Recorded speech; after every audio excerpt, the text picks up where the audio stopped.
மக்களவையின் உறுப்பினராக தேர்ந்தெடுக்கப்பட்டுள்ள துரை வைகோ எனும் நான் சட்டப்பூர்வமாக நிறுவப்பட்டுள்ள இந்திய அரசமைப்பில் உண்மையான நம்பிக்கையும் பற்றுதலும் கொண்டிருப்பேன் என்றும் இந்திய நாட்டின் இறையாண்மையையும் ஒருமைப்பாட்டையும் நிலைநிறுத்துவேன் என்றும் நான் மேற்கொள்ள இருக்கும் கடமையை நேர்மையுடன் நிறைவேற்றுவேன் என்றும் உளமாற உறுதி கூறுகின்றேன்.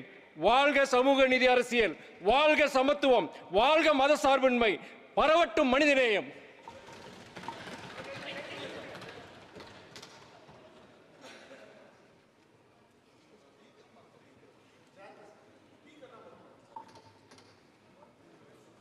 Shri Arun Nehru.